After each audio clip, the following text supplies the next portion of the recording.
anything new that really stuck out to you about this? It's about accountability. Live from Michigan Avenue, this is Fox 32's Good Day Chicago. Right now on Good Day Chicago, another day of frigid temperatures for the Chicago area. Mark Strell will join us to talk about the weather forecast in just a bit. And people in Chicago and across the country come together to send a message to President Trump and his administration regarding immigration enforcement efforts. And a partial government shutdown is underway as lawmakers miss the deadline to get a budget deal done. Good morning, Saturday, January 31st. Thank you for joining us. I'm Jake Hamilton, the man you need to hear from. As always, this man right here, meteorologist Mark Strell. Good morning, my friend. Good morning. How are you? Good to see you, my friend. I had a great week, but you know, I very much throughout the week look forward to this show. Well, and that's not blowing smoke. That's genuine. Why wouldn't you? Exactly right. This is like, you know, two friends hanging out, having some coffee. It very much. The coffee's right here. Exactly. Exactly right. I mean, maybe not for the people who had to drive in it, but some beautiful snowfall downtown yesterday. Yeah, and you know, fortunately, I think the roads are much more improved. We've got some more snowfall coming our way as we go throughout the day today, although not for everyone. Okay. This is not for everyone, Jake. This is some lake effect snow again coming in a fairly narrow plume. In fact, yesterday we were talking about winter storm warnings. That is not the case, even for Northwest Indiana. These are winter weather advisories here in Chicago till 4 o'clock and a little bit longer for Northwest Indiana for lake effect snow. Right now, downtown, we're in pretty good shape. No snowfall to report. Little blast of some snow shot across much of Chicago yesterday. And as you can see, as we look back towards the city from the lakefront, limited visibilities here this morning. Forecast high temperatures. We're starting to slowly dig ourselves out of that bitter, brutal cold. Today, we actually make it up into the 20s, in fact, into the middle 20s across most of Chicago today. And we're going to see temperatures in the 30s coming our way. Well, we've had a little bit of a break from the lake effect snow overnight, last night into the early morning hours. Right now, a little trickle of snow coming in around Gary, shooting again straight down Interstate 65. We've got a few snowflakes and flurries coming in as well. Kind of hit and miss, dancing across Chicago. We'll see these lake effect snows begin to pick up a little bit more as we go throughout the rest of the morning. And I think this time they're going to tend to be a little more concentrated. They're going to be a little more slower moving, the lake effect snow showers. So we have a better chance of picking up a couple of inches in any particular location. And I think what we're going to see are those snow showers start out kind of where we're at right now and then kind of veer backwards here towards Cook County. So even though we had a shot of snow yesterday, it went away over to Northwest Indiana. I think it's kind of boomerang back a little bit this morning. Temperatures right now, 13 along the lake, 14 at the big airport, 15 at Midway this hour. Winds, they're a little gusty. Look at that, 30-mile-per-hour wind gust now in Sugar Grove. Elsewhere, winds gusting only up into the teens, but it is good enough to put us largely below zero, especially for the north and northwest suburbs. Right now, it is 7 degrees below zero in DeKalb. Feels closer to zero here in the city. Mark Strell, thank you. Taking a live look at Washington, D.C., where the U.S. government is now under a partial shutdown after lawmakers were not able to secure funding in time. Funding lapsed for several departments, despite the U.S. Senate passing a deal that would fund the government through September, as well as a bill to continue DHS operations for 2 weeks. The legislation still needed approval from Congress. It's the result of a standoff on Capitol Hill over new restrictions on federal agents involved in immigration enforcement efforts. This comes after the deaths of Alex Preddy and Renee Good, who were both killed during incidents involving ICE or Border Patrol agents. Congress is expected to convene on Monday. Hundreds of people gathered at Daley Plaza as part of a national shutdown day, a nationwide protest calling for changes to immigration enforcement. As part of the rally, protesters skipped work, school, and other duties in an effort to disrupt daily routines and economic activity. The goal is to send a message against ICE funding and enforcement practices. Some protesters were even seen bringing their children to the rally. We wanted to take action in the ICE Out Friday, to send the message that there's a measurable number of people that are against the funding of ICE, the brutality in the streets, and the violence to both citizens and people that are in the process of naturalization. Organizers say they are planning more demonstrations in the coming weeks.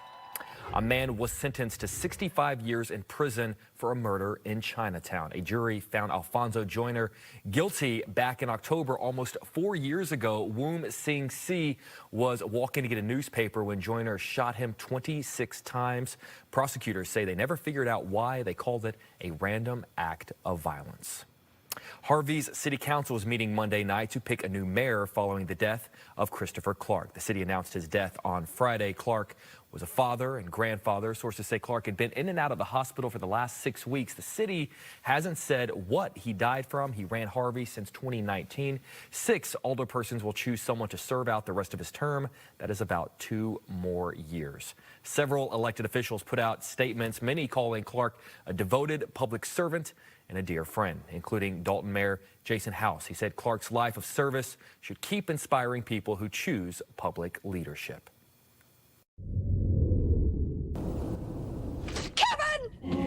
Come, Mr. Tallyman, tally me banana. What an icon. We lost someone who made the holidays a little brighter for a lot of us. Catherine O'Hara passed away at the age of 71. If you grew up watching Home Alone, you probably knew her as Kevin's mom. She also starred in Beetlejuice, Nightmare Before Christmas, the films of Christopher Guest, Schitt's Creek, and most recently, the Emmy Award-winning series, The Studio. Of course, she spent plenty of time right here in Chicago. The scene where she's running through the airport trying to get back to Kevin in Home Alone, they filmed that, of course, at O'Hare International Airport. In fact, O'Hare, actually, the airport posted a tribute to her with the caption, "Thank you, Catherine O'Hara, forever, our legendary Mrs. McAllister." Artificial intelligence is changing how we live. Now it's changing how doctors treat you. Casey Cronus went to Rush, where they're doing a study that could change how doctors catch problems in your body. Doctors at Rush are pairing immersive technology with patient care. It's part of a clinical trial here in the GI department, but could expand to hospitals across the nation. Very interesting. What I can do with this, as I said, I can size it, I can move it from side to side. At Rush University Medical Center, Dr. Irving Waxman is showing us how Apple Vision Pro goggles are on track to improve how doctors see and spot colon cancer. In partnership with Cosmo MedTech AI, based in Italy, the hospital launched a clinical study earlier this month, exploring whether the technology could aid doctors as they perform colonoscopies and endoscopies. Instead of a doctor turning away from the patient, the goggles will project what's on nearby screens right before their eyes. What I'm seeing is really what you were seeing on the monitors, the endoscopic image, except I have the visual field enlarged in front of me. So I'm actually bringing that picture in a very high definition level almost into my physical space. And that is really very, very exciting. The system is powered by GI Genius, and Dr. Waxman says AI is on its way to becoming a crucial tool in cancer detection. The green squares that are popping up, those are identifying polyps, and Waxman says they're serving as an extra set of eyes. In the U.S., colorectal cancer is the 3rd leading cause of cancer-related deaths in men and the 4th in women. Waxman says if approved, it's only the beginning for technology like this. 15 patients took part in the initial clinical trial. Next, the findings will be shared with the FDA for review before additional trials take place. Reporting at Rush, Casey Cronus, Fox Chicago. Coming up, San Francisco welcomes a lot of tourists every year, but this one wasn't quite the usual tourist. The journey that a mountain lion made all the way to beautiful San Fran when Good Day Chicago returns.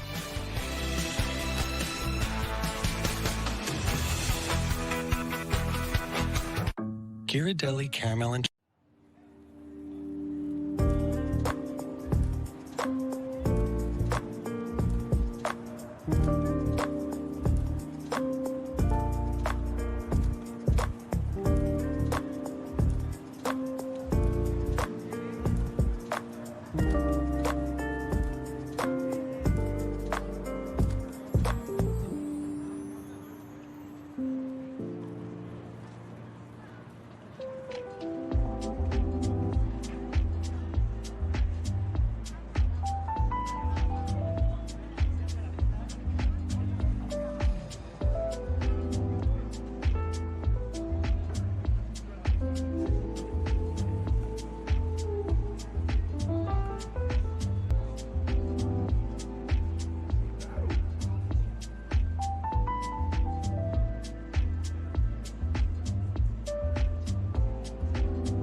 Welcome back. It's just about 7:12. Mark Strell, off to my left, we have the Weather Center, and we have a couple of live shots up on the wall. And every once in a while, we take one of those images, and you can just see, you can almost see the cold. You can almost see the temperature. And in a lot of those images right over there, I feel like you can see the cold. You can see the cold. Look, there it is. That's what I'm talking about, right? Right there. Now, this is like, that's like a shot from The Shining, that same color, right? That's exactly right. I feel like Jack Torrance is making his way through a hedge maze kind of right there in the distance. Right at Millennium Park. Right? That's exactly right. They've got a little hedge maze. Yeah, he's screaming. He's screaming for Danny. Yeah. You know what? When you have the blue filter on like that. It really does look like a filter, doesn't it? It does. It is cold. So today, a little bit torn. So, yeah, it is cold this morning. There's no doubt about it. It's going to be colder than average, far below normal. But on the other hand, not as cold as it has been over the past week. And especially last weekend when we really didn't even get above zero. Well, this morning, yeah, it is cold. We've got zero. That's the wind chill right now at O'Hare. We've got wind chills that are below zero from the north and from the northwest side of the city all the way up through the Wisconsin state line. We do have some limited visibility around the area thanks to the lake effect snow that's coming down across a portion of the area. This is lake effect snow that is right here materializing along the lake, shooting into parts of northwest Indiana and here into Chicago as well. So road conditions this morning, yeah, we do have some snow stretching from all the way up the lake around Waukegan and then down towards Morris and then kind of wrapping back around where the freshest powder has come down overnight in northwest Indiana. This is a look at Futurecast. And what I was telling you yesterday is that that snow, which kind of transitioned across parts of Chicago, giving us all a little shot of some snowfall, has moved into northwest Indiana.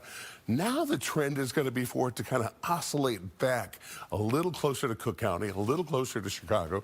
So we've got another shot of some snowfall coming our way. Today, I think we'll see about 1 to as much as 4 inches of snow, primarily because the path of this snow is largely going to be in one location for a couple of hours. Yesterday it was on the move much more. Today it'll be a little bit more stationary.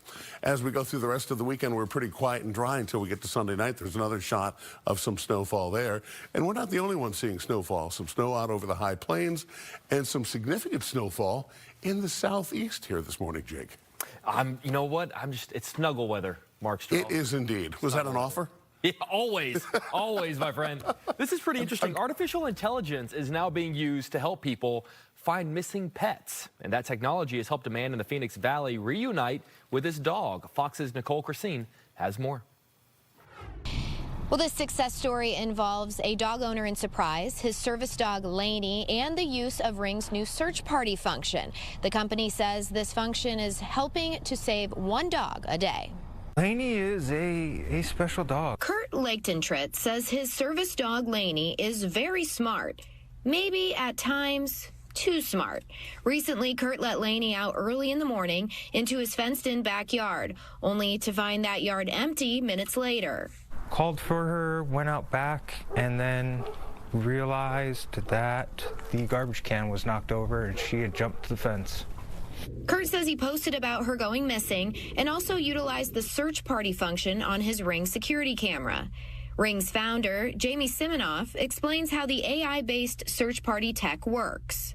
We take that picture, we put it into the AI, it then looks for that specific dog.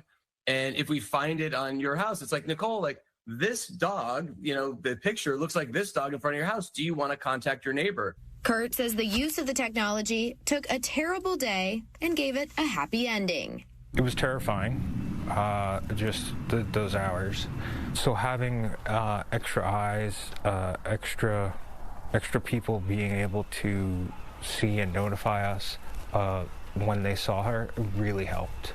Siminoff says you can turn off the search party function through Ring, but there are privacy safeguards in place. If you don't want to take part, I mean, I don't think you're a good person, but you can just say no and no one will ever know.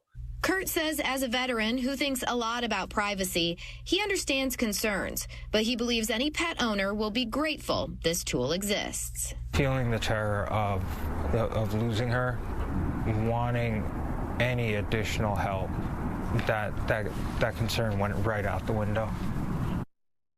Such an interesting story. You know, there have been so many conversations about the negative impact that AI had, and that's a conversation that's going to go on for a while. But I feel like those instances are really good reminders that when used the right way, it could be. I mean, you've met my dog. You know that I love my dog more than I like most people. And if God forbid, if something ever happened to her and I needed to try to find her, and there was a tool like that made it possible, awesome. You know, it's funny, on my Ring Cam, I have a little thing that pops up, and it's not actually a Ring, it's a different brand, but it shows pet alert. A pet has been spotted. Really? So I'll look just to see, like, hey, look at that. There's all of a sudden a new kitty in the neighborhood. How often does that happen? It's a couple times a week. Oh, that's kind of cool. Yeah, but I'd be so nosy just watching people's dogs all day. Well, and it's kind of funny because they saunter up the walkway and they look around, and it's like they own the place. You know what? As they should. You know, I've got 2 dogs at home, and I can tell you they own the place. And people often ask, oh, like, do your dogs sleep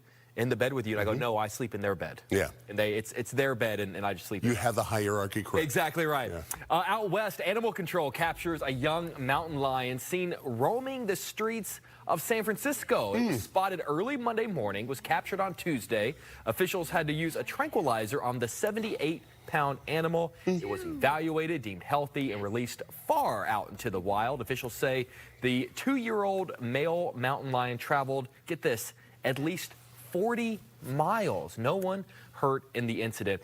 I think for me, the craziest part of that story is I would have thought it would have weighed more than 78 pounds. For a baby? Yeah. Oh, I guess, 2 years old? Yeah, I guess. Oh, he was 2. Is it? I thought, yeah, it said 2. I would have thought it would have been a little bigger. If he had eaten more, things in the neighborhood, maybe he'd be a little bit, of a bigger kid. A 40-mile journey. That's a Disney movie, just writing itself. I was a kid, and there used to be this movie called Homeward Bound. Sure. About the dogs that got lost or left behind, and they all had celebrity voices. Boom. Yeah. You get Tom Hanks to voice the mountain lion. I was thinking you could voice the mountain lion. No one wants to hear. Yeah. No one wants to hear. It seems incredible that there's a mountain lion in San Francisco, but around the San Francisco area in California, mountain lions have their population has exploded. Why is that? And because they're not hunting them mostly. Oh, okay. But we've had mountain lions going through alleys here in Chicago. Yeah, oh yeah. So, and that one had to walk far more than 40 miles. That one probably walked in from the Black Hills of South Dakota. See, you never know what you're going to get when you sit next to Mark You never Stroh. know what you're going to get in an alley in Chicago. Yeah. All right. Check out this mouse at a zoo in Florida. It's getting a little workout while on an exercise wheel. No, this is not. This says it's not sped up. That looks sped up. I'm concerned. You're concerned about the mouse? People online are loving this little guy, saying the zoo should name him Speedy Gonzalez. Some are asking if the staff need to feed it more Red Bull. And I think, no, it's had enough Red Bull. I mean, is it going so fast that that the wheel is just kind of like, going on its own, right? I think if we could get, 100,000 mice like that and then hook it to a generator, we could power the world. Come on. Right? Well, all right, the snow and cold moving across the country we were talking about dogs, even the dog world dealing with the change. The New York City pup going viral for trying to walk in his new snow boots. Greg, the 2-year-old Italian Greyhound. I love when dogs have human names. Greg was heading to the park when his owner posted the video with the caption, "Send help." I think that's a pretty common. I mean, Daenerys, I've tried the whole booty thing, and she, you would think she was being tortured in the streets. The way that does the big exaggerated Bambi steps. Looks like a Tennessee walking horse. Yeah, my dog's never really done the booties thing. I saw, coming to work this morning, there was a dog out there with booties, and it had put its paw out on some ice, and it went and zip a little bit, and then the dog kind of backed up like it was stepping on a pond or something, on thin ice. So, yeah, it's probably kind of a natural feeling for a dog, right? You know, it's funny, my Daenerys, she, like, the ice is fine, even like this, obviously we clean her paws to, get all the salts out and everything. Yeah. The thing that she won't do is the mush. If she steps in a little bit of the snow mush, you would think that she was like a Civil War soldier whose leg had to be amputated. Like she puts her arm up and I have to go and clean her little paw. Like it's my girlfriend always says the drama. Yeah. The drama. Well, Jake, just wait till you have kids. All right, coming up, a legendary actor gave some Chicago students the performance of a lifetime. I got the Chicago TV exclusive interview with that man right there, Sir Ian McKellen, discussing his legendary career and the impact he had on some local Chicago students with the Chicago Shakespeare Theater.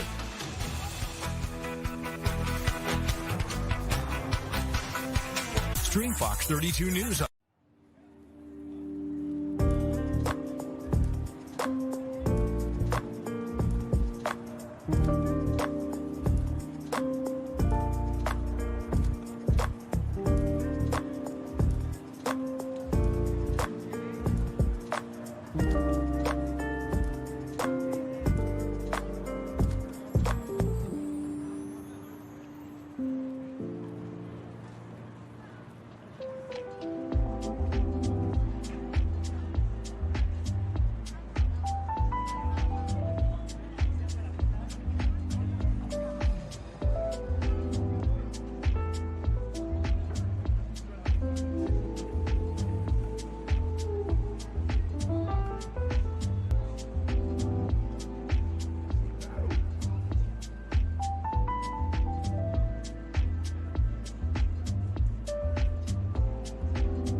Gandalf, crying aloud, smote the bridge before him.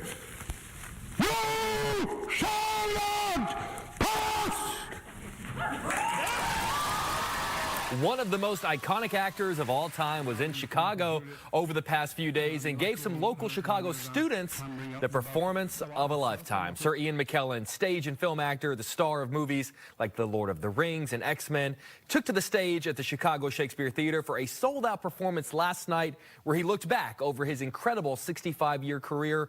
But Thursday night, he did something even more special. He performed the show for 600 CPS students and teachers. He took their questions, even invited them onto stage to perform with him. I spoke with Sir Ian yesterday in a Chicago TV exclusive, and we discussed the impact he had on those kids and the importance of the Chicago Shakespeare Theater. Sir Ian, an honor to see you again, Thank sir. you very much. Thank you for taking the time. I appreciate you. I was in that crowd last night, and I truly believe with all my heart that there is at least one young man or young woman who is now going to pursue the arts, pursue acting, because of the stories you told and because of the wisdom that you imparted? Well, that may be, but I'd much rather know that there were going to be 600 people who would like to come back to the theatre and see other actors at it. But they were so enthusiastic. They knew what they were in for, I think, and we gave them a bit of Gandalf as a teaser. But once we got onto the Shakespeare, they seemed equally enthusiastic about listening, which is the point. You're an audience and you are in the theatre to listen, and they were doing that beautifully. And I had a lovely time. It was, but you know, this place, the Chicago Shakespeare Theatre, does accommodate young people a great deal. And there's a short version of Shakespeare's play Hamlet at the moment, which I've seen, which plays exclusively to young people who come in during the day and watch it. And I think during the season they've played to something like 20,000 young people. That's an awful lot. Chicago will never be the same because of this theatre. Coming up, it's the viral video everyone's been talking about, that spooky house with the porch lights flashing SOS. Well, we got to the bottom of it. We're going to tell you what we found out. Coming up.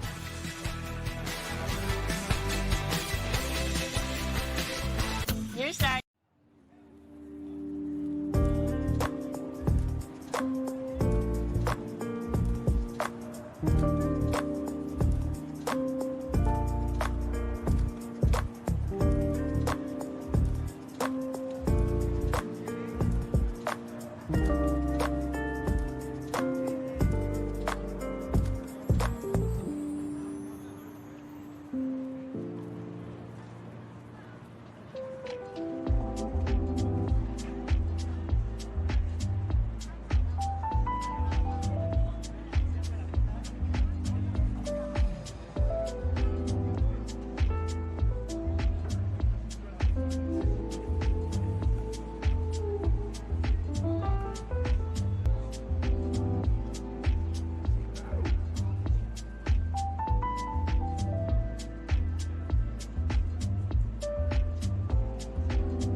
Welcome back. 7:30. Snow removal companies are gearing up for another busy weekend. One owner says it's just an average Chicago winter. Brett Bruganski looked at the numbers on snow and salt.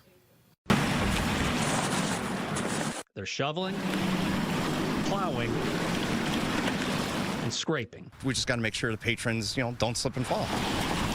Our motto is clearing the path to follow. Bob Slikowski has been in the snow and ice removal business for snow systems since 1990.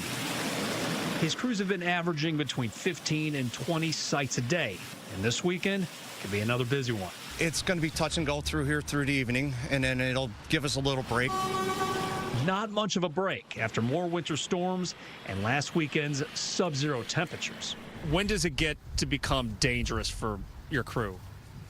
When it gets super dangerous is when you get your wind chills down below 20, negative 20. How would you describe this winter when it comes to the snow removal business? A good average winter. But are we really having an average Chicago winter? So I checked the National Weather Service when it comes to the snow totals for this time in the season. So for January 30th, we're averaging for the city of Chicago right around 20 inches of snow. Right now, we're already at more than 28 inches of snow for the season. And when it comes to the temperature, we're trending below average.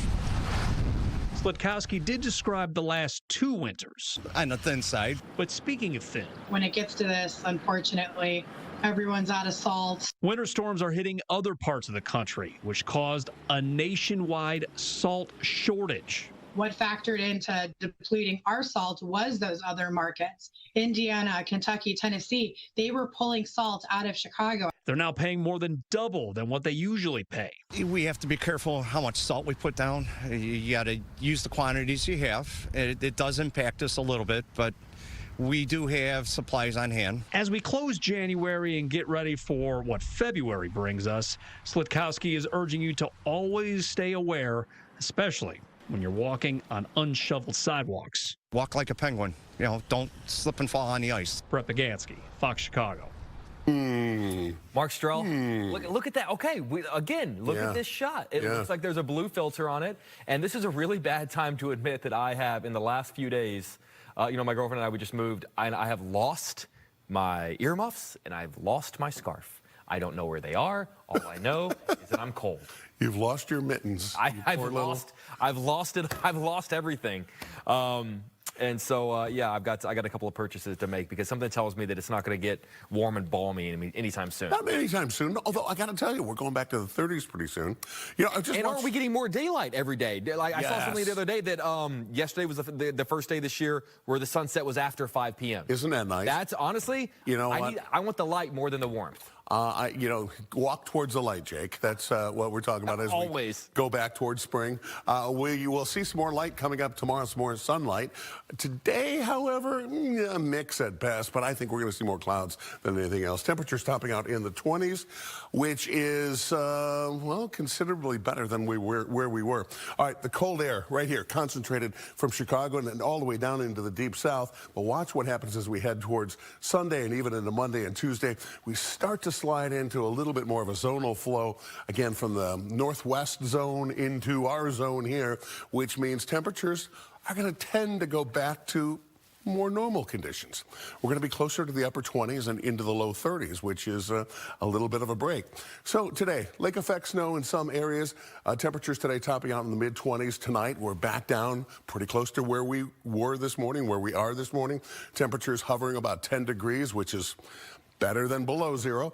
And then tomorrow, again, temperatures back up into the 20s with 30s coming our way soon as Monday. And then for the rest of the week, we've got temperatures in the 20s and 30s. I'm going to go all the way up to 33 degrees on Friday. A little bit of a cooler trend next week. But, the further we go into spring, the harder and harder it gets to get those below zero temperatures. And especially as we get towards the end of February and March, the averages tend to be a little bit milder. Futurecast, here it is, lake effect plume coming right down into the south shore of Chicago. That's what we expect to see for much of the day. Meanwhile, you want to see some sunshine? Go to Rockford. Hey, Ottawa, you should see some sunshine today. A lot of cloud cover here, though, in the city with that lake effect snow. It does go away as we go through later in the day. And then Sunday, we're pretty quiet early in the day, but there's a chance of some of this coming in a little later into the evening and overnight hours. Maybe a little snow shower there very late Sunday night and into early Monday morning. Mark, I love that we're at that time of the year where temperatures are so low, or the number is so small, that 100% improvement is going from 10 to 20. Yeah. Going from 5 to 10. Isn't that beautiful? It's a beautiful, you know what? I'm a glass half full kind of guy, Mark Strell. Yes, you are. It's the little things that matter in life. Exactly right. All right, the Chicago Bears are losing another coach. Multiple reports say the Baltimore Ravens are hiring Declan Doyle as their new offensive coordinator. The 29-year-old was a key figure under Ben Johnson in his first year as head coach, but he did not call plays. In Baltimore, Doyle will have play calling duties under new Ravens head coach Jesse Minter. This comes just days after Doyle withdrew his name from consideration for the Eagles offensive coordinator job. Here's what we have on tap for today's sports schedule. The Bulls continue their series against the Heat this evening. This time the Bulls are in Miami. Tip-off set for 7 p.m. Now taking a look at what we have for men's college hoops. DePaul takes on Xavier at noon. Northern Illinois plays against the Miami Redhawks at 2 p.m. Notre Dame takes on Syracuse at 5 p.m. and Northwestern hosts Washington at 7 p.m. Right here on Fox Chicago, Cincinnati takes on number 10 Houston at 11 this morning. 1 p.m. it's Ohio State Buckeyes playing against the Wisconsin Badgers. Then at 7, it's number 2 UConn taking on Creighton. Golfing year-round in the suburbs. A company called Megalodome Golf wants to bring a desert-style golf experience to Oswego. It just launched a $50 million investment fund to build the climate-controlled golf complex. There would be 4 massive domes covering a 9-hole course, along with a driving range designed to recreate the look and feel of Scottsdale, Arizona. The project is still in the financing phase with a target of opening next fall. A house in Plainfield has gone viral after people saw videos of lights flashing and thought someone was sending out SOS signals. People were so worried, the cops got called several times. Every time deputies from the Will County Sheriff's Office went to check it out, they said everything was locked up or boarded up, no signs of anyone living there. It turns out the SOS lights are just solar lights that are either broken or low on power. That's why they're flashing. The owner's daughter posted videos on TikTok showing the home is abandoned and showing them replacing the lights. We actually talked to the owner and his daughter on Chicago Live, and they told us that they're using this viral moment to help people. They're actually working with Habitat for Humanity in Will County. Anyone who donates gets entered into a raffle to win the now famous SOS lights. I'm just hoping, I mean, if one person, you know, every person who saw it is $1. I mean, and we're hitting 1 million views. I mean, you know, that would be incredible to help a lot of people. So that was kind of my whole thing about there's so much of a buzz. And then when you guys called, I'm like, oh, you know, this is amazing. If I got my 15 minutes of fame, I might as well use it for good, basically, you know?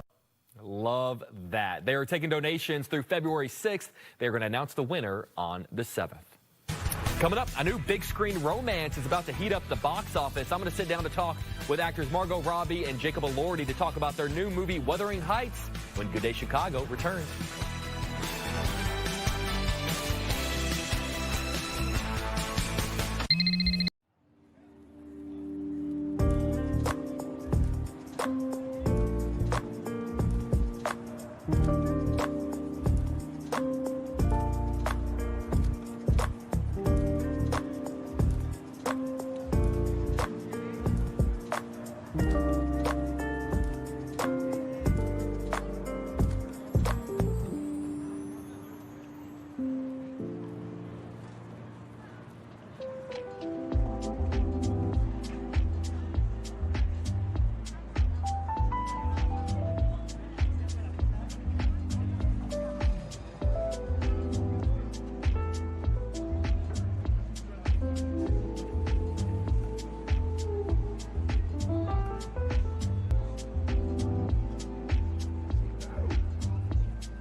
Why did you leave me?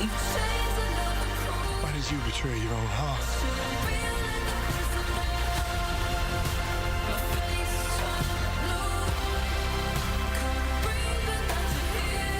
Where is the obstacle?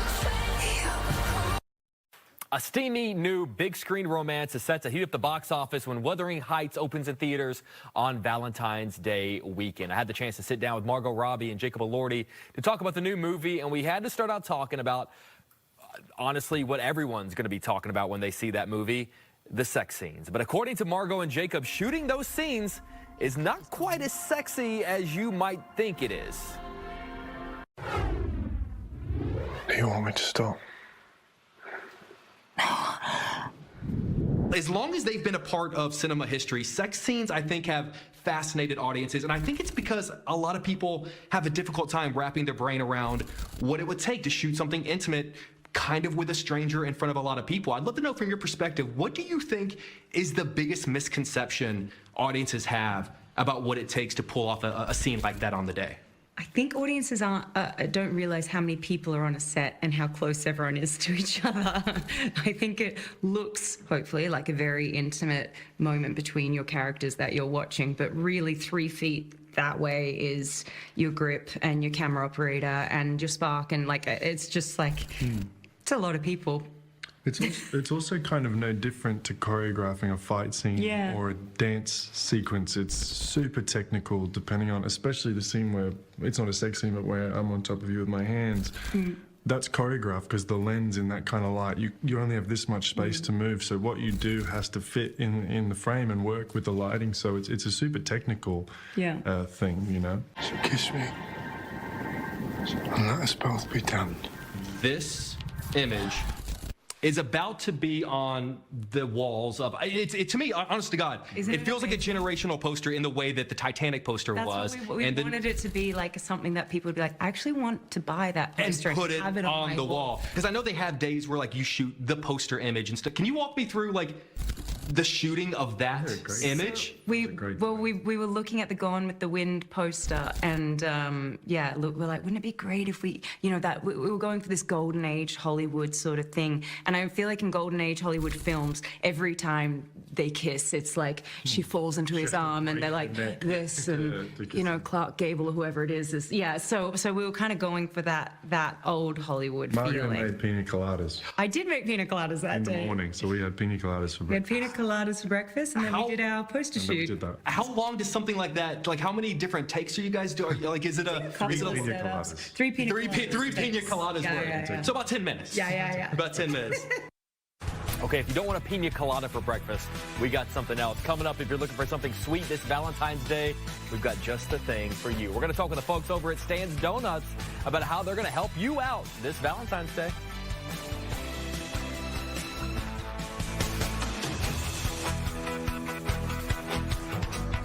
The decision to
Welcome back. We are about 2 weeks away from Valentine's Day, and if you're looking for something to get your Valentine, why not make it something sweet? Right? I'm all for that. Maybe a little something from Stan's Donuts. Joining us now, Jeff Krause from Stan's Donuts. Jeff, my man, good to see you. are instantly the most popular person in the newsroom right now. I would also like to point out that I am not a short guy, but next to the two of you, look at this shot. I look like your little brother who you're about to. The way that the website is about to take a thumbnail of this and post it. Jeff, for the love of God, at least tell we're us. not giving you a Dutch rub. That's true. Yeah, we'll see how the segment goes. A wide variety of things going on, lots to choose from. I'd imagine some classics and maybe some things that are special for this time of year. Ooh, when we're talking about this time of year, absolutely. So we're in Valentine's Day mode, if you couldn't tell. So we have our heart-shaped donuts, our turtle, and what we're so excited about this year is a first-of-its-kind collab with Chicago's iconic Fannie Mae. We have a Trinidad donut. We literally took the Trinidad from Fannie Mae and turned it into a donut. Unreal. Yes. And, Mark, it's such a cliche in like morning television to say like, I wish you could smell it at home. Right. I wish you could. But honest to God, it does. It really does have a great smell coming off the table. And for all our viewers at home, if you just sniff in, I promise it's coming through. Get really close to the screen. Exactly. Really close to the screen. I mean, these are pretty unbelievable. And I know that on an average morning, you guys are churning out a lot, but they all look so meticulously done, like little works of art. You check every single one, don't you? Yeah, no, I personally check everything. But meticulous is the word. I mean, we are a gourmet brand with rich quality in our DNA, right? Like, that is what we focus on. So when you say meticulously crafted, that absolutely captures it. So, do you have like a second, factory seconds where they kind of shoot down a chute and they go over here and then right in here, just you straight get to eat the mistakes. Why am I picturing I Love Lucy? They all like a conveyor belt kind of thing. Exactly. It's hard to let the donuts, easy to let the donuts overshadow, but we also have these delicious drinks here. Yeah, look at that, Jake. Today is actually National Hot Chocolate Day. Is it? Really? Yes, and if you visit one of our branded locations with any purchase, there we go. Once again, why are you look? How come Mark got the? No, I don't want your pity whipped cream. Hey, watch out. But today you'll get a free 12-ounce with any purchase. And we do use Ghirardelli Premium Chocolate. And also, we just kicked off our Valentine's Day drinks. So we have an iced Dubai Mocha, which has the Dubai pistachio chocolate, using, of course, Ghirardelli. We also have a mushroom version that has everyday dose mushroom powder. So that's got to be good for you. Yes, of course. Focus. It's like eating a salad. It's like working out, really. Yeah, exactly. I call it fungal focus. Well done. I like it. Jeff, you and I were talking during the break. My girlfriend got me a box for my birthday to wake up to, and I got the pistachio lemon, and we were kind of amazed. Obviously, we didn't eat all of them on one day. Why not? We were, because I got a fair question. Listen, it's a tight jacket, Mark Stroh. But I was kind of amazed that like 4 days later, we were able to break off a piece, munch on it, and it was still good. They'd held up very well. It's the gift that keeps on giving. It really was. This one's our lemon pistachio. It has real lemon zest in the dough. A little bit of pistachio lemon. I take it that it's one of your favorites if you got it for your birthday, right? Absolutely. Yeah, and another thing, if you're in the spirit of giving, especially for Valentine's Day, we are going to be offering these heart-shaped donuts around Valentine's Day. But right now, if you were to go ahead and want to place an order for a heart-shaped box of donuts, we are shipping nationwide this Valentine's Day season via Goldbelly. So no matter where you are in the country, if you want to get some stands in your life, you could ship it to me in Alaska. I mean, there might be some freight, but definitely, definitely. Extra caribou to get you up there. There you go. And if you want to kind of showcase to people who your favorite donuts are, you guys have obviously the swag. And there's something I didn't even know was a thing. You guys have the donut hole coffee mug that has the hole through it. Now, you're going to get less coffee. But you can look clever doing it. Look, there's you can see. Here, let's look. Come on, look at that. There we go. That's a good close-up right there. I'm taking that home. And then the other thing that we've done that's new is we have our value menus. So we also have gourmet food. Oh. Yeah, so you can get a breakfast sandwich, hash brown donuts, coffee, drinks, mix and match type thing. So honestly, there's something in it for everybody, whether you need something sweet, something special, or just something tasty. I wasn't down with the green donut at first. Wait, was that your first time? Yeah. You've never had the pistachio? Yeah, I'm going to knock you over for the rest of it. it. dude. Yeah. It's so good. Oh, spectacular. Yeah, love these, and obviously you guys are all over. I don't have to tell people where you guys are. All over Chicago. You're right around the block. Look for the Pink Cute Donut Bakery with amazing quality products. And later today, look for me in this cool pink little hat. Absolutely, we got the swag. It'll bring out the blue in my eyes. Jeff, we appreciate it. You have officially become the most popular person in the newsroom. All right, guys, don't go anywhere. Mark Strel is going to come back with another check of the weather. We'll be right back. I'm taking that bump. You are.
Welcome back, Mark Strel. I was just complaining to you earlier that you know in the dead of winter I keep losing everything. Right? I lost my mittens and my scarf, and my girlfriend just texted me this image of. She found the scarf. She found the scarf. The scarf's at home. All right, the scarf's been found. The scarf has been found. So I'll be a little bit more prepared for the weather that's happening You're right a now. scarf guy. I mean, you know, it's cool, stylish, keeps you warm. Yeah. Yeah. I guess I've never scarfed before. You've never done the scarf I guess thing? maybe as a kid when your mom wraps you up and then ties the knot and squeezes your brain in the back. Yeah. I like it. All right, well, I look forward to pictures of you and GQ with the scarf. All right, here's what's going on today. We do have some lake effect snow, about 1 to 3 to 4 inches of snowfall coming down in any given location. Primarily, the heaviest snow will be right along the lake. If you're well inland, north and northwest suburbs, you're not going to have to deal with that. Western suburbs as well. Temperatures today up into the middle 20s, upper 20s tomorrow with a little peak of sunshine. And Jake, look at that. There are some forecast numbers that start with a 3. I'll take it. And I will take it. Not a Call minus me. sign in front Call of them. me. Yeah, we're getting back a little closer to normal, so we got that going for us, which is always... It's always nice. Nice. That's always nice. All right, stick around. We're going to have more Good Day Chicago at 8.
Live from Michigan Avenue, this is Fox 32's Good Day Chicago.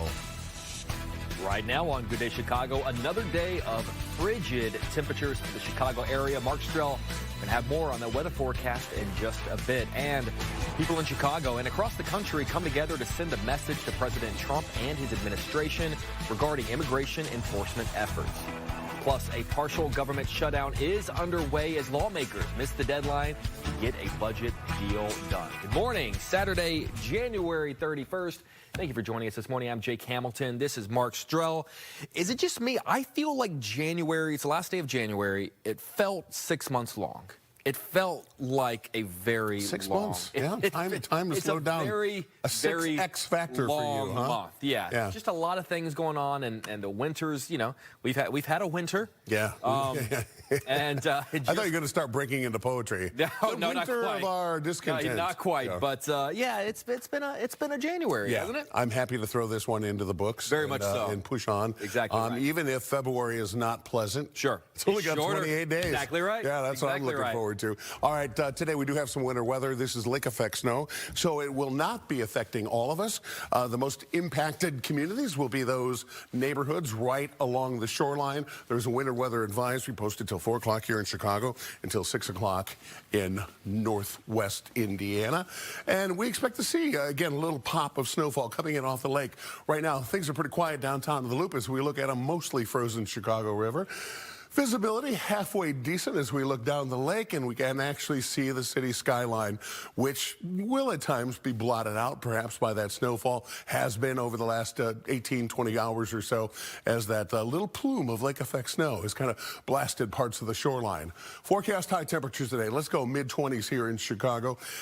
These temperatures still below average, but a lot better than we have been. Well, your radar. Little bit of lake effect snow showing up from Chicago down through Oak Lawn, headed down towards I-80, down towards Tinley Park. A little pocket of some snowfall also south of Maryville, down by Cedar Lake this morning.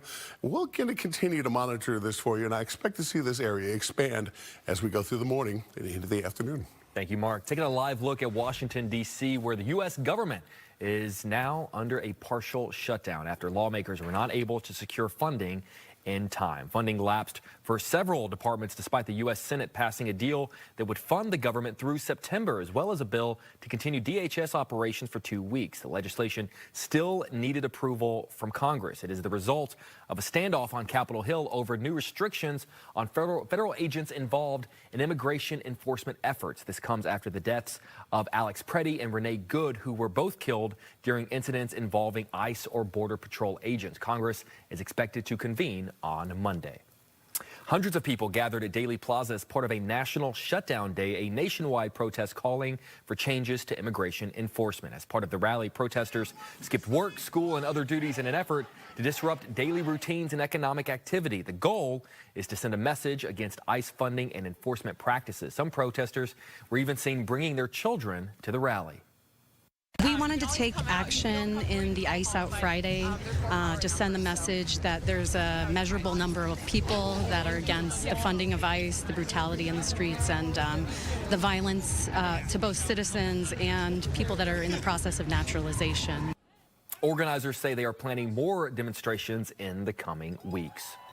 A man was sentenced to 65 years in prison for a murder in Chinatown. A jury found Alfonso Joyner guilty back in October. Almost 4 years ago, Woon Sing Si was walking to get a newspaper when Joyner shot him 26 times. Prosecutors say they never figured out why. They called it a random act of violence. Harvey City Council was meeting Monday night to pick a new mayor following the death of Christopher Clark. The city announced his death on Friday. Clark was a father and a grandfather. Sources say Clark had been in and out of the hospital for the last 6 weeks. The city has not said what he died from. He ran Harvey since 2019. 6 older persons will choose someone to serve out the rest of his term. That's about 2 more years. Several elected officials put out statements, many calling Clark a devoted public servant and a dear friend, including Dalton Mayor Jason House. He said Clark's life of service should keep inspiring people who choose public leadership.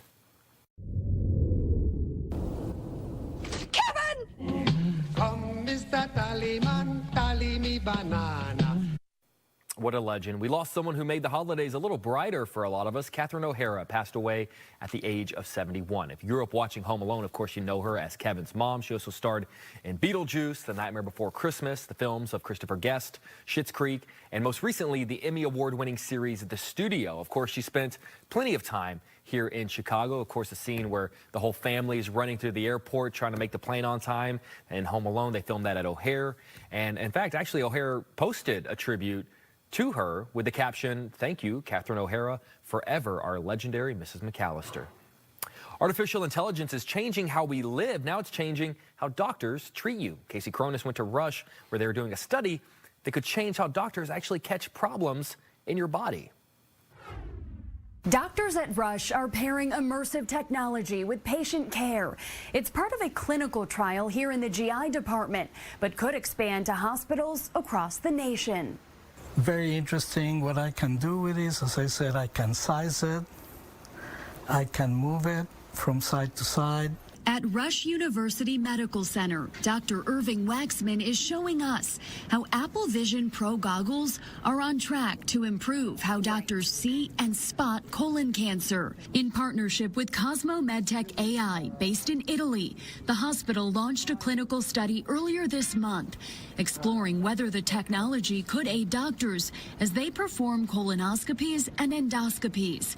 Instead of a doctor turning away from the patient, the goggles will project what's on nearby screens right before their eyes. What I'm seeing is really what you were seeing on the monitors, the endoscopic image, except I have the visual field enlarged in front of me. So I'm actually bringing that picture in a very high definition level almost into my physical space.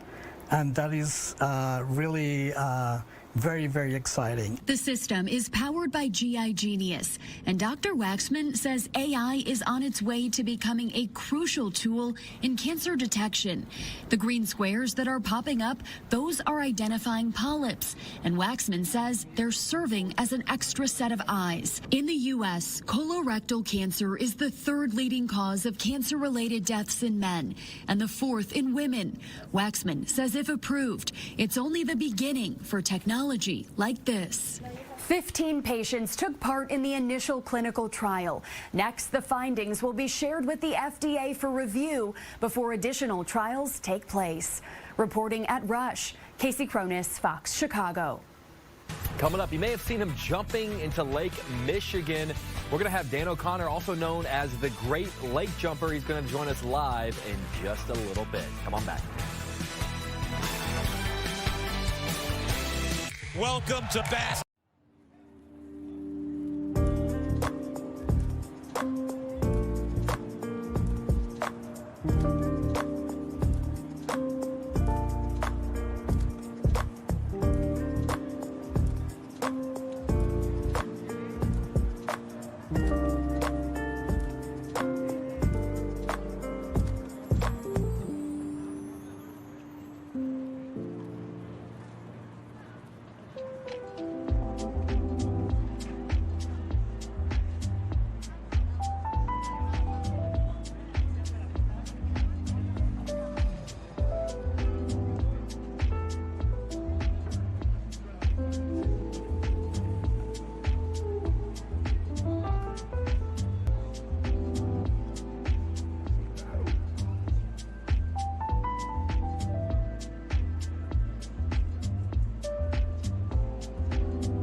Welcome back, 8:11. Artificial intelligence is now being used to help people find missing pets, and that technology actually helped a man in the Phoenix Valley reunite with his dog. Fox's Nicole Christine has more.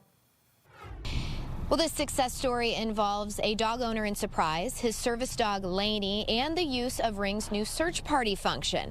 The company says this function is helping to save one dog a day.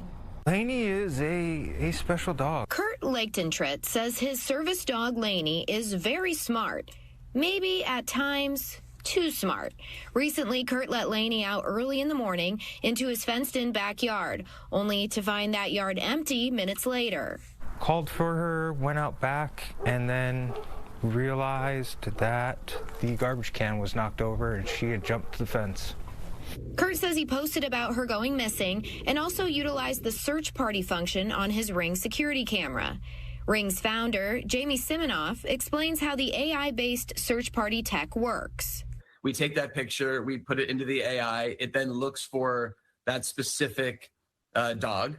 And if we find it on your house, it's like, Nicole, like this dog, you know, the picture looks like this dog in front of your house. Do you want to contact your neighbor? Kurt says the use of the technology took a terrible day and gave it a happy ending. It was terrifying, just those hours.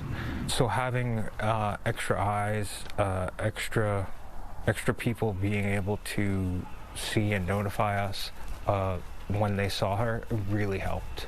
Siminoff says you can turn off the search party function through Ring, but there are privacy safeguards in place. You don't want to take part. I mean, I don't think you're a good person, but you can just say no and no one will ever know.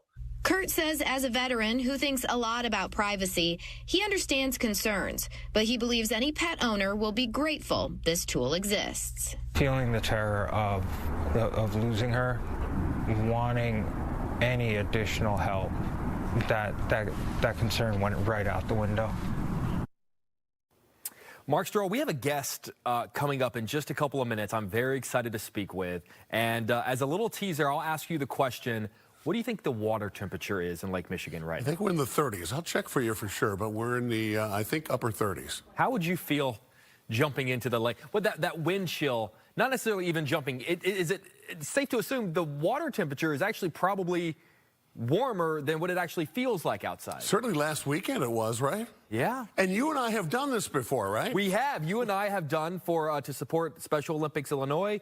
We've done on multiple occasions. We've done the, what do they call it, the polar plunge? We've dunked into the lake. Yeah, and I remember one year you and I did it where it was so cold and it was, there was so much ice on the lake that they had to bring in, do you remember when they had to bring in the backhoe to crack open the ice so that we could do it?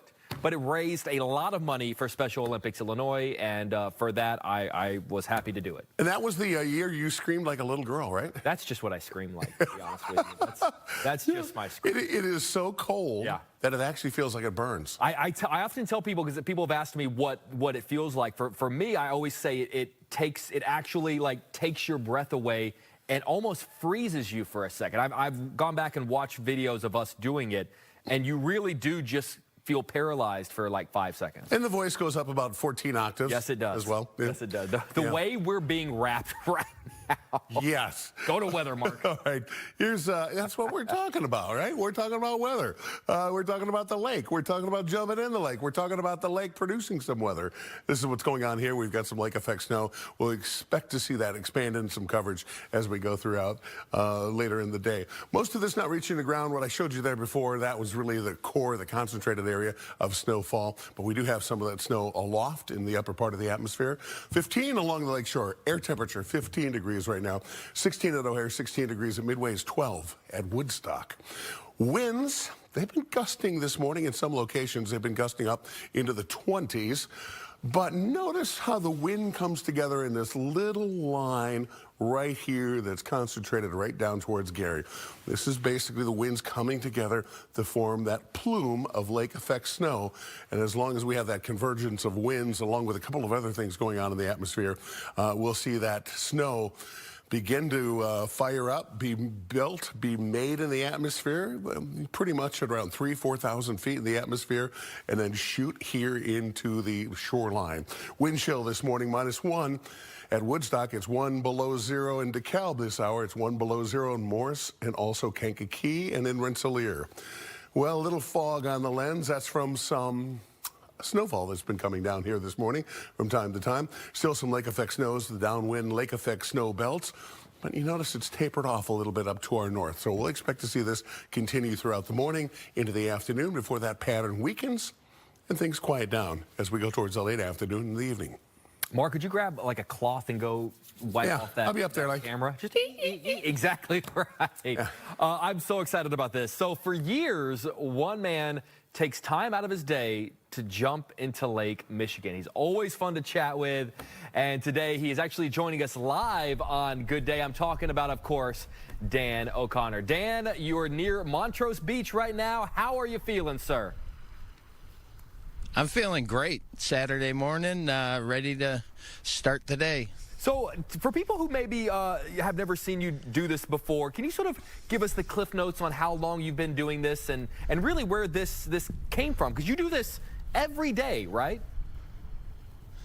I do it every day. I jump in the lake. I've been doing it since June of 2020, so I am day 2055. Oh. And it just feels amazing every time I jump in the lake. You know, that's kind of what that perfectly leads into my next question, because feels amazing. I think I could understand that in July. In January, I have a hard time believing that it feels amazing. So talk me through, I mean, these winter months. Do you have to talk yourself into it? Not really. It's become my daily routine to come down here and enjoy the beauty of a great lake.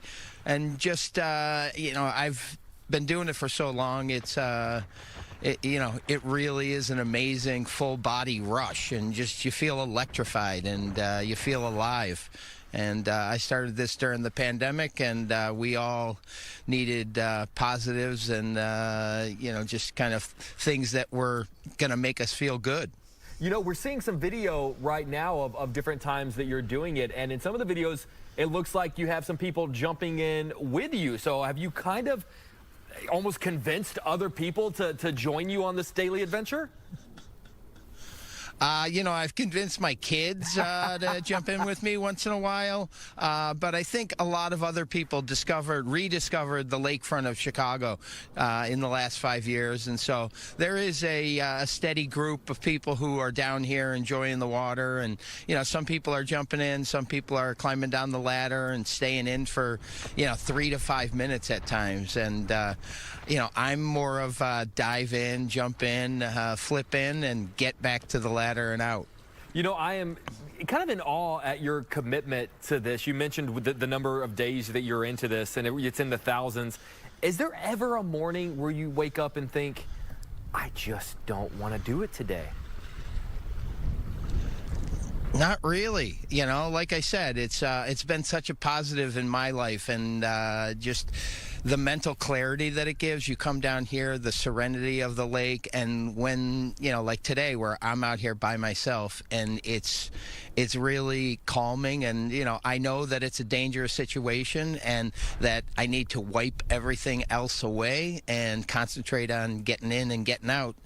And, you know, that really, you know, kind of sharpens my brain. And my brain's been it's described by all sorts of things, but, you know, it really feels great. Dan, you know, if you're going to keep the tradition going and jump every day, that seems to imply you're going to have to jump today. And if you're going to have to jump today, I feel like you might as well do it live on the air, on camera. Are you able to jump live for us? I am ready to go. All right, let's do this. I know we got to take some electronics off of you, so take a moment, do your thing. You can drop the mic. You can take all the IFB and everything out. This is Dan O'Connor, daily jumper. Mark Stroh, what did he say? This is day number 2,000 and something. He's been doing it. This is unreal. He's getting ready to go. He's been doing it since mid-2020 every single day. It is now into 2026. Here he goes, jumping into Lake Michigan. Mark Starrell, what did you say that water temperature is? 33 degrees. There he is. He took us. Oh, he does the flip. Took the shirt off. Dan O'Connor, look at that. Live on the air. A braver man than I. And Mark Starrell, like you said, you and I know what that feels like because we've done it. But, you know, you and I are doing it once a year to raise money for Special Olympics. He is doing it every single day on his own free will. That is absolutely amazing. And I always wondered what would happen, you know, if he encounters ice on the water. I mean, someone's got to go down there and chip it away. Well done. The thumbs up. There you go. All right, don't go anywhere. We'll be right back. Well done, Dan. The greatest $10,000 bets of all time.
Welcome back, 824. Snow removal companies are gearing up for another busy weekend, but one owner says this is just an average Chicago winter. Brett Buganski looks at numbers on snow and salt. They're shoveling, plowing, and scraping. We just got to make sure the patrons, don't slip and fall. Our motto is clearing the path to follow. Bob Slikowski has been in the snow and ice removal business for snow systems since 1990. His crews have been averaging between 15 and 20 sites a day, and this weekend could be another busy one. It's going to be touch and go through here through the evening, and then it'll give us a little break. Not much of a break after more winter storms and last weekend's sub-zero temperatures. When does it get to become dangerous for your crew? When it gets super dangerous is when you get your wind chills down below 20, negative 20. How would you describe this winter when it comes to the snow removal business? A good average winter. But are we really having an average Chicago winter? So I checked the National Weather Service when it comes to the snow totals for this time of the season. So for January 30th, we're averaging for the city of Chicago right around 20 inches of snow. Right now, we're already at more than 28 inches of snow for the season. And when it comes to the temperature, we're trending below average. Slitkowski did describe the last 2 winters on the thin side. But speaking of thin, when it gets to this, unfortunately, everyone's out of salt. Winter storms are hitting other parts of the country, which caused a nationwide salt shortage. What factored into depleting our salt was those other markets. Indiana, Kentucky, Tennessee, they were pulling salt out of Chicago. They're now paying more than double than what they usually pay. We have to be careful how much salt we put down. You got to use the quantities you have. It does impact us a little bit, but we do have supplies on hand. As we close January and get ready for what February brings us, Slitkowski is urging you to always stay aware, especially when you're walking on unshoveled sidewalks. Walk like a penguin. You know, don't slip and fall on the ice. Brett Bagansky, Fox Chicago. Good advice. Stick around. Good Day Chicago will be right back after this break. Fox 30.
Welcome back. Just about 8:30. Mark Strell, I was looking at the river this morning, and it looked, I could not tell like how much of it was ice and how much of it was, you know, some of the snow on the ice. Do you do that often? Do you go out and stare at the river in the morning? Why not? It's beautiful.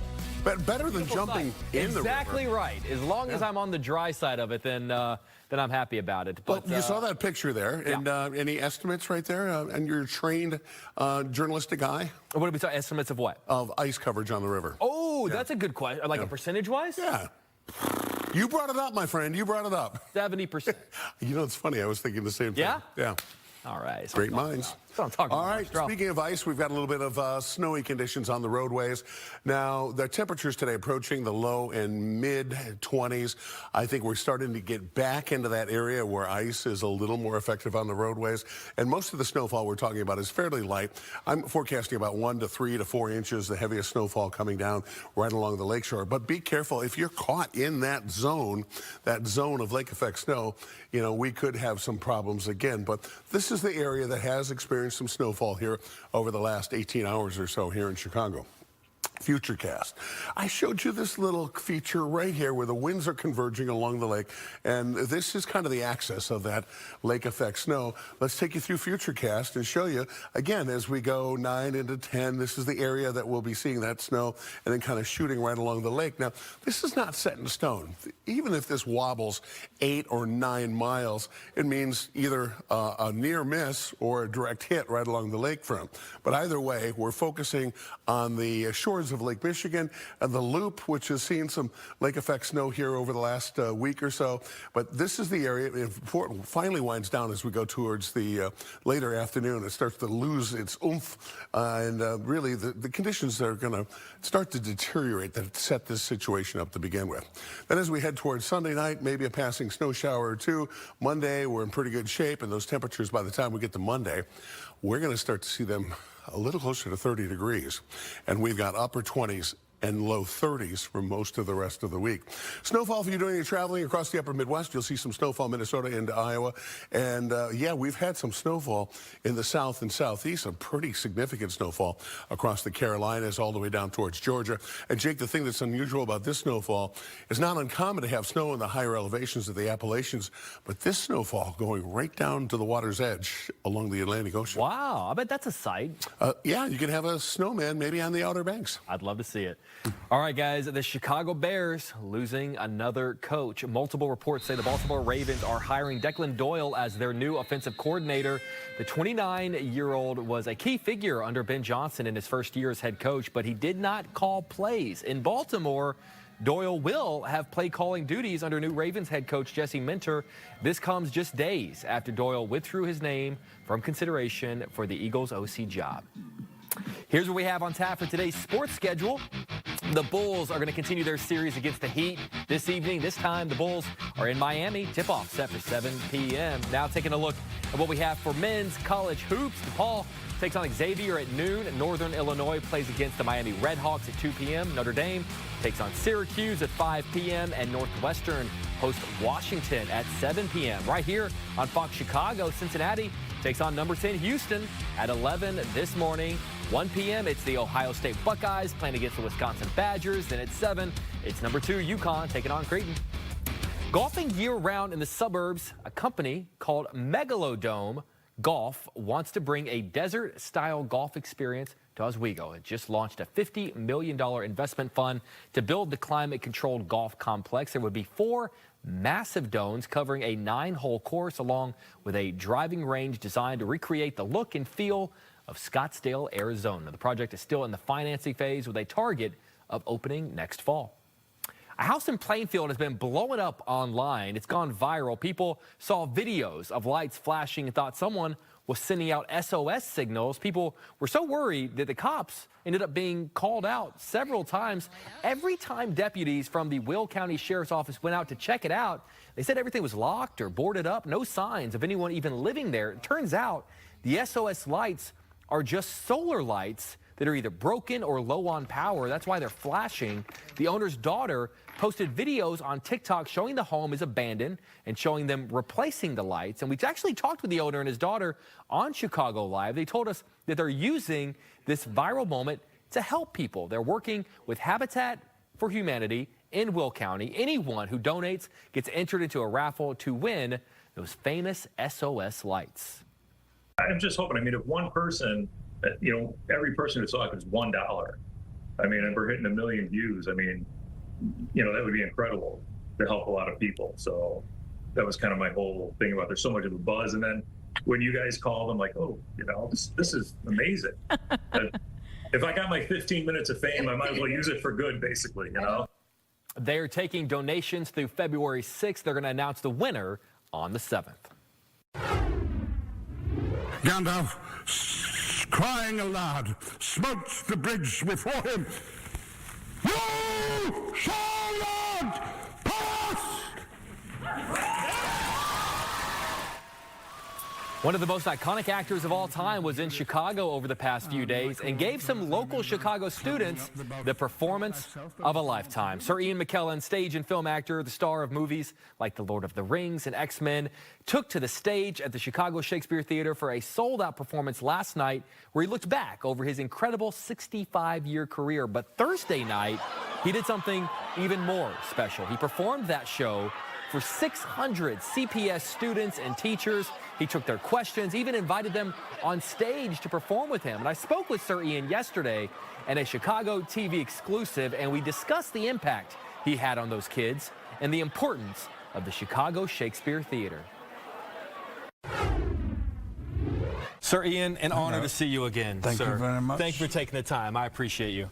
I was in that crowd last night, and I truly believe with all my heart that there is at least one young man or young woman who is now going to pursue the arts, pursue acting, because of the stories you told and because of the wisdom that you imparted. Well, that may be, but I'd much rather know that there were going to be 600 people who would like to come back to the theatre and see other actors at it.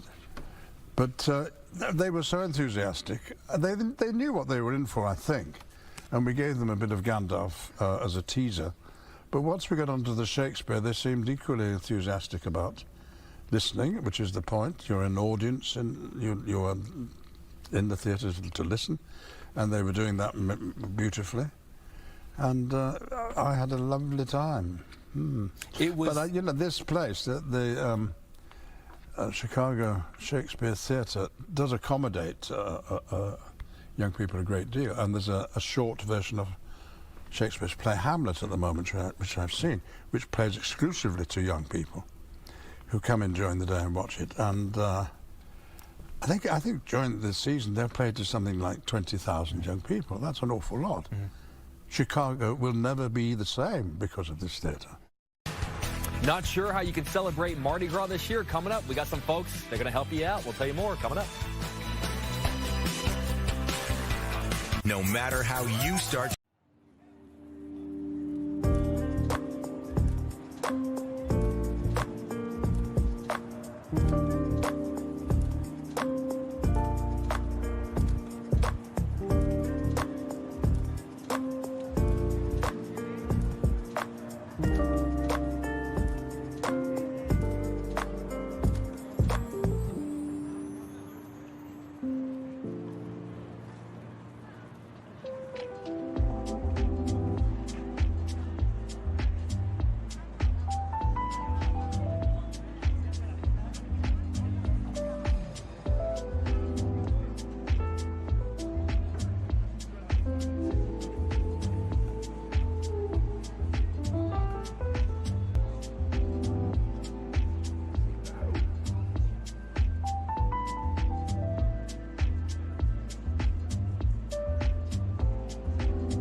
All right, Mark Stroh, we were just talking about Valentine's Day being 2 weeks away, right? All right, so that means it's also about to be Mardi Gras. So why not celebrate with Daisy's Po' Boy and Tavern? Joining us now, bar manager from Virtue Hospitality Group, Stephen Burgess. Stephen, my man, good to see you. Yeah, good to see you guys. You were telling us that you lived in... you shake his hand too.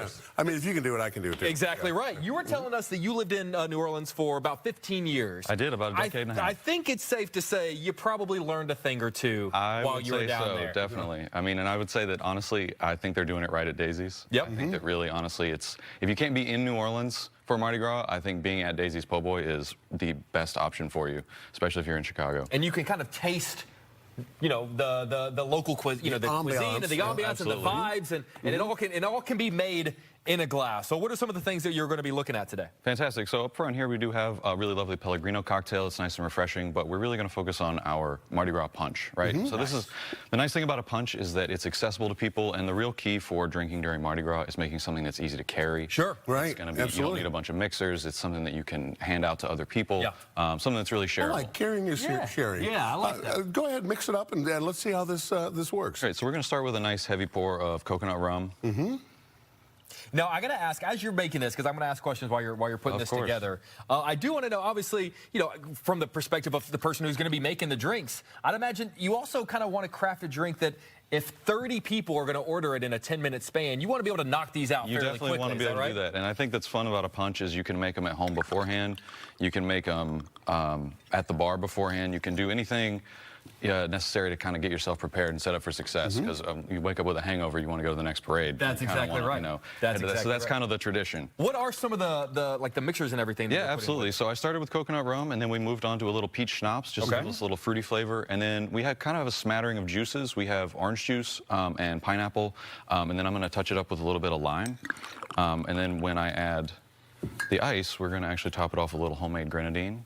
So this is all stuff that someone could either already have in their home or run to the store and grab it. And so obviously we want to come out to Daisy's and have a great time while we're there, but also if you go home and you want to keep the party going, you could, you know, in theory, make this at home. Absolutely. I mean, a classic rum punch is something that we really love in New Orleans, and it's something that definitely carries over well into Daisy's. I think that between the Hurricane and the Mardi Gras Punch, the Po' Boys, the gumbo, you know, the muffaladas, the king cake, I think you're looking at a real sort of homage to not only the city itself, but you're looking at an homage to really this time of year.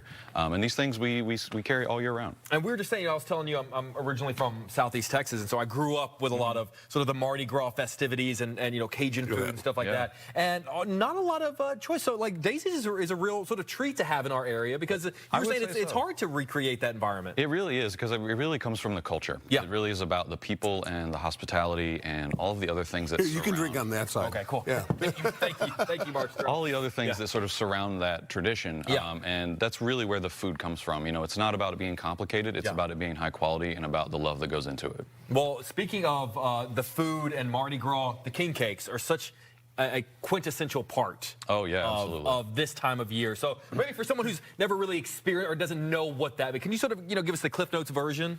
Sure. So king cakes are a French pastry. They used to be a flaky puff pastry, and nowadays they're more of like a braided brioche. In New Orleans, you see them, they look like donuts or race car tracks. At Daisy's, what we're doing is a more sort of individualized portion. They are bundt cakes. So we have a petite bundt, a cinnamon flavoring, and then a cream cheese, which is honestly my favorite. And if someone's looking at this shot and thinking to themselves, why is there a small plastic baby sticking out the top? There is a very specific reason. So the tradition is that the baby is there to help carry the party forward. So really, if you find the baby in your piece of king cake, traditionally, you'd be responsible for either throwing the next party or for buying the next king cake, which guarantees that there's I thought it was a good luck thing, because I found it earlier. It is good luck, because that means you're guaranteed to have another king cake. And this is exactly what we're talking about, the little guy right here.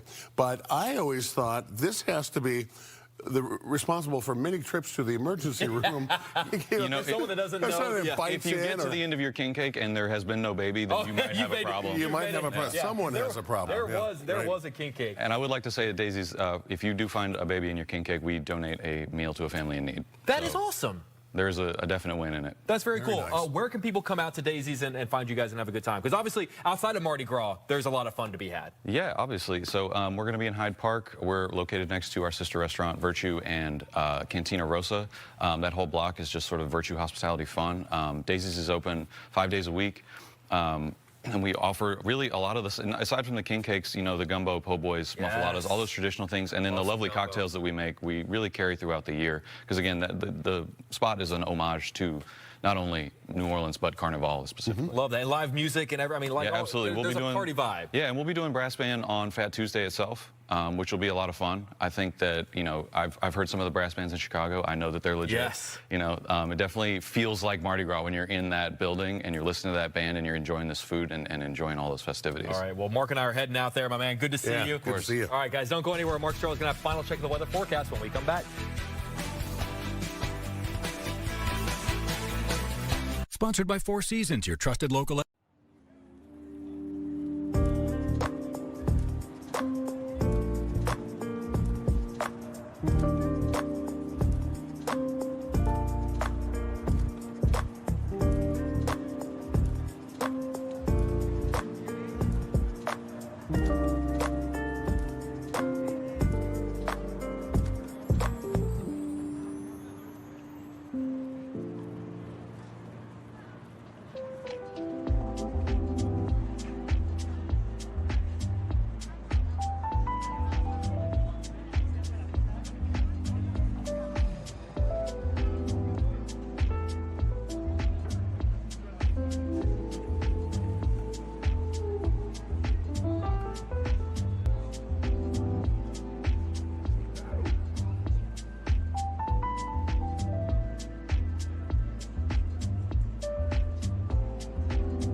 Out west, animal control captures a young mountain lion seen roaming the streets of San Francisco. Spotted early Monday morning, was captured on Tuesday. Officials had to use a tranquilizer on the 78-pound animal. It was evaluated, deemed healthy, and released far out into the wild. Officials say the 2-year-old male mountain lion traveled at least 40 miles.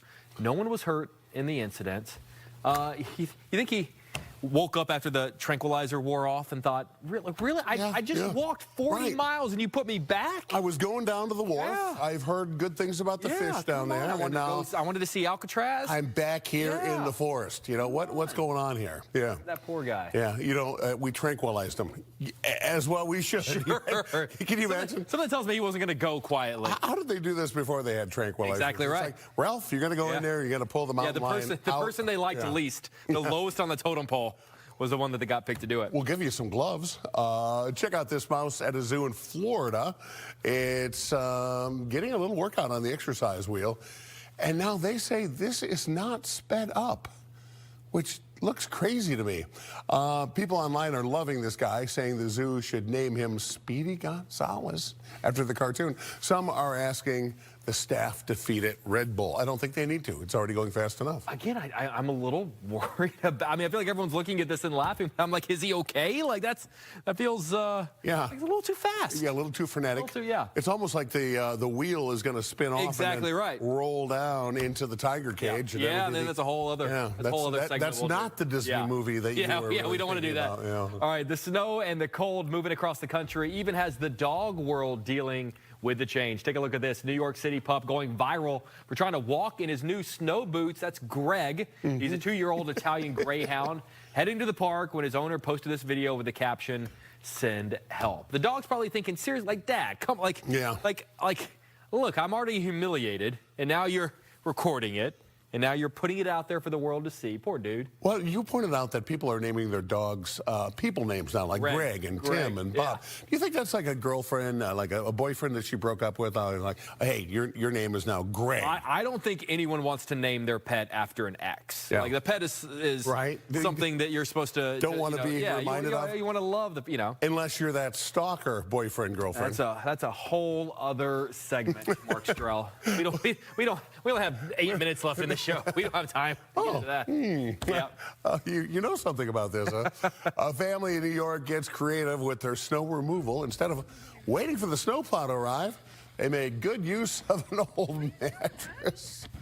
They tied it to the back of their automobile and they drug it down their driveway to clear a path. Take a look at who hitched a ride there. That's Tucker, the family's Bernedoodle. Again, not named Greg or Tim or Bob. Yeah, exactly. Kind of overseeing the operations there. Yeah. Wow, that's never in a million years could you get my dog to sit still for that. Well, and this is further reason why when you're driving down the highway of life and you see an old mattress there, no one ever goes, boy, I think I'd like to upgrade for that free one. Exactly right. Come on. It's clearly in top quality. Yeah, it's all white and shiny. Yeah. It must be, no, that's been drugged down the driveway. Yeah. All right, say hello to Edna Wooden. Hello, Edna. Lives in Philly, just celebrated her 106th birthday. The phrase, "you're only as old as you feel," spot on for her because nothing about Edna screams 106. How old do you feel? Well, I don't feel 106, but I know I'm older. I go to the senior centers on Tuesdays and Thursdays. I go to church on Sunday. I come down here and play cards. Love it. To hear some of the activities she's leaving out, you just have to ask her kids. We know we blessed. Still have our mother or a right state of mind. No walker, no wheelchair, no cane. Live by herself. Still cooks. Still a curse you out. She stole mine because she will lay you out if you don't do the right thing. I said something smart to her not too long ago. She said, "I will walk over to your house." She said, "I live in Springfield. She lives in Cheltenham." She said, "I will walk to your house and I will jack you up." It's crazy. She doesn't look 106. She doesn't act 106, and hey, I'm blessed every day she's here. I'm going to be friends with Edna. Edna was born and raised in North Philly. She's worked at a factory building parts for NASA. She loves traveling. In fact, to this day, she takes trips. Last year, she went to the Dominican Republic for her birthday. Edna says traveling, along with God, the reason she's still going strong at the age of 106. That's one of those people. I say that there's a category of people. I don't know if Edna is a drinker, but there is a category of people that I say, I'll buy drinks all night if you'll tell stories. And because Edna, like I always say, like Dane Placco has so many great stories about being a reporter in Chicago those years. And I would say, Dane, you and I need to go out. I'll buy beers all night if you'll just tell stories. Edna is one of those people. Dane will be sitting in that chair coming up in about 12 hours from now, and I'm going to make that offer to him. Please do. Yeah, you know what? He'd take me up on it. In a New York minute. And with Edna being 106, her kids probably are in their 80s. Yeah, and they look great. They look fantastic. Yeah, so you know what they say. If you want to live a long old age, pick your grandparents carefully. That's a good call. Yeah. Well, I like that. We've got some weather that we can't pick. We have to be careful, and no, we can't pick it. And a lot of people are like, I want to get out of this weather. I want to go somewhere. Me. I'm saying Florida is not even a great option at this point. Oh, yeah. Florida was down into the 20s early this morning. Come and on. Daytime highs across a good section of Florida. Mickey is freezing right now. He's shivering his little ears right now with temperatures that are mostly going to be in the 50s today across a good section of central and certainly northern Florida. And yesterday at this time, they were talking about the possibility of a couple of snowflakes. It was theoretically possible to have some snowflakes inland from Tampa Bay. Come on. Yeah. So where is the escape? Arizona, maybe? Maybe Arizona. Out west has been warm and dry all season long. Here's our forecast that you hopefully been staring at. 25 degrees today. We're up in the mid and upper 20s tomorrow. Peak of sunshine is certainly possible from time to time. Not as much today. I think tomorrow is your better shot. Look at this, 30 on Monday. Then we're in the upper 20s and low 30s for the rest of the week and at the end of the 7-day forecast. Jake, just for you, I penciled in a 35. I appreciate you for it. And those overnight low temperatures, look at, they're getting up there into the teens. We're doing something right. I'm not trying to get ahead of ourselves or anything, but spring is there. Yes, it is. And in the meantime, there's always antifreeze. So is that what you call? I've never heard that before. Oh, yeah. Look at that. Beautiful stuff. Cheers, man. Here's to you. Another show in the books. Fox 32 is going to be back at 9 tonight, and those glasses will probably be empty. Yeah. We'll see you tomorrow. I can guarantee you.